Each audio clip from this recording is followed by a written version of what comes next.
Hello friends, welcome back to my channel. మీరు మొట్టింకాయలతో fry లేకపోతే పుల్లగూర ఇలా ఏదైనా తినుంటారు కదా, కానీ మొట్టింకాయలతో మిరియం చాలా చాలా బాగుంటుంది. ఎలా తయారు చేయాలో చూపిస్తాను. మొట్టింకాయలు అంటే ఏం లేదండి, గోరుచిక్కుడుకాయలు. 1/2 కేజీ వరకు మొట్టింకాయలు తీసుకోవాలి. బాగా కడుక్కొని తెమ్మేం లేకుండా తుడుచుకోవాలి. చాలామంది పిల్లలు మనము ఫ్రై చేసినా లేకపోతే పులిగూర చేసినా తినరు. ఇలా మిరియంలాగా చేసి పెట్టండి, చాలా బాగా తినేస్తారు.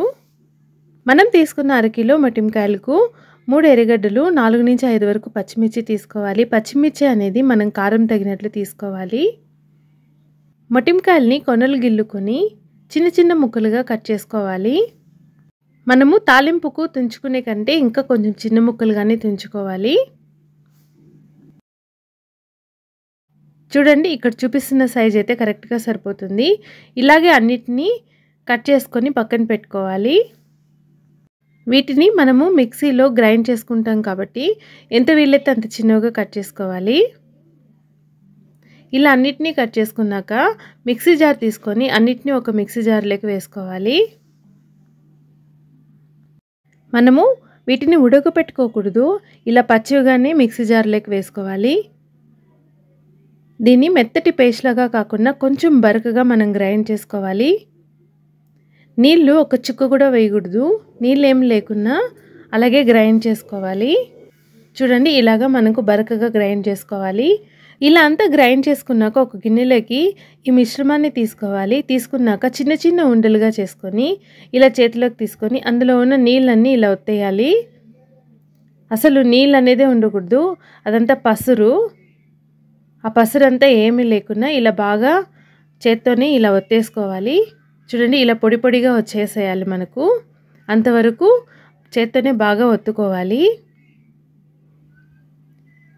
ఇందులో నీళ్ళు అనేది ఉండకూడదు, ఇలా పొడి పొడిగా వచ్చేసేయాలి మనం చేత్తో ఇలా అంటే. దీన్ని కాసేపు పక్కన పెట్టుకోవాలి. మనం తీసుకున్న ఎర్రగడ్డలు, పచ్చిమిర్చిని ఇలా సన్నగా కట్ చేసుకోవాలి. ఎర్రగడ్డ మరీ లావుగా కాకుండా మరీ సన్నగా కాకుండా ఇలా కొంచెం మీడియం సైజులో కట్ చేసుకోవాలి. స్టవ్ ఆన్ చేసుకొని పెనం పెట్టుకొని 2 టేబుల్ స్పూన్ల వరకు నూనెని వేడి చేసుకోవాలి. దీనికి మనకు నూనె అనేది బాగా పడుతుంది, అందుకే 2 టేబుల్ స్పూన్ల వరకు నూనెని ఖచ్చితంగా తీసుకోవాలి.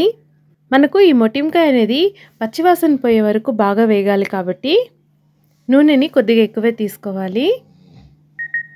ఇప్పుడు కొద్దిగా ఆవాలు వేసుకొని ఆవాలు చిట్టుపట అన్నాక మనం కట్ చేసి పెట్టుకున్న పచ్చిమిర్చి, ఎర్రగడ్డ, కరివేపాకు ఈ 3 వేసుకొని పచ్చిమిర్చి, ఎర్రగడ్డ అనేది కొంచెం మెత్తబడే వరకు వేయించుకోవాలి. అంటే మనకు ఎర్రగడ్డ అనేది పచ్చివాసన కంప్లీట్గా పోవాలి, అంతవరకు వేయించుకోవాలి. మంటని మీడియం నుంచి లో ఫ్లేమ్లోనే పెట్టుకొని వేయించుకోండి, తొందరగా అయిపోవాలని హై ఫ్లేమ్లో పెట్టకూడదు. ఎర్రగడ్డ అనేది మనకు మగ్గకూడదు, అంటే మాడకూడదు అన్నమాట. మెత్తగా అయితే చాలు. మూత పెట్టేసుకొని ఒక 3 నిమిషాల వరకు మీడియం ఫ్లేమ్లో వేయించుకోండి. చూడండి, 3 నిమిషాల తర్వాత ఒకసారి మూత తెచ్చి చూద్దాం. మనకు ఎర్రగడ్డ అనేది బాగా వేగిపోయింది. ఇప్పుడు మనం తయారు చేసి పెట్టుకున్న మిశ్రమాన్ని ఇందులోకి వేసుకోవాలి. అంతా వేసుకున్నాక బాగా కలుపుకొని మంటని మీడియం ఫ్లేమ్లో పెట్టుకొని ఒక 3 నిమిషాల వరకు వేయించుకోవాలి. ఇది మనకు అడుగంటుతుంది, మనము మధ్య మధ్యలో కలుపుకుంటూ వేయించుకుంటూ ఉండాలి. ఇలాంతా బాగా పైకి కిందికి కలుపుకొని మరొక 3 నిమిషాలు వేయించుకోవాలి. మనం ఈ స్టేజ్లో మూత అనేది పెట్టుకుండానే వేయించుకోవాలి. ఇందులోకి కొద్దిగా ఉప్పు, అంటే 1/2 టేబుల్ స్పూన్ వరకు ఉప్పు, కొద్దిగా పసుపు వేసుకొని బాగా కలుపుకొని మరొక 3 నిమిషాలు మూత పెట్టుకోకుండానే వేయించుకోవాలి. మూత అనేది అసలు పెట్టకూడదు, మనకు తెమ్మ అనేది దిగకూడదు అన్నమాట, ఆవిరి అనేది. ఇది మనము తిప్పుకుంటూ కలుపుకుంటూనే ఉండాలి, అలాగే వదిలేయకూడదు అన్నమాట. కంటిన్యూగా మనం తిప్పుకుంటూనే ఉండాలి. మనం అలాగే వదిలేసామంటే అది కింద అడుగనేది మాడిపోతుంది. ఒక 10 నిమిషాలు మధ్య మధ్యలో కలుపుకుంటూ ఇలా ఒక 10 నిమిషాలు వేయించుకోవాలి. 10 నిమిషాల తర్వాత ఒకసారి చెక్ చేద్దాం. కలర్ మనకు చేంజ్ అయిపోయింది, అలాగే పొడి పొడిగా కూడా వచ్చేసింది. ఇంకొద్దిగా మనకు కలర్ చేంజ్ అవ్వాలి. మరొక 3 నుంచి 5 నిమిషాల వరకు వేయించుకుంటే సరిపోతుంది. చూడండి, ఒక 5 నిమిషాల తర్వాత చెక్ చేద్దాం. మనకు ఎమ్మీగా ఉండే మొటిమకాయ మిరియం అనేది రెడీ అయిపోతుంది. చాలా చాలా బాగుంటుంది. ఒకసారి ట్రై చేయండి డెఫినెట్గా. ఇప్పుడైతే టేస్టింగ్ టైం. వేడిగా అన్నంలోకి ఈ మొటిమకాయ మిరియం వేసుకొని నెయ్యి వేసుకొని తిన్నామంటే చాలా చాలా బాగుంటుంది. టేస్ట్ అయితే really amazing.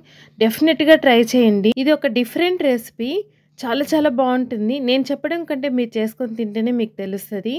Thank you for watching. Please subscribe.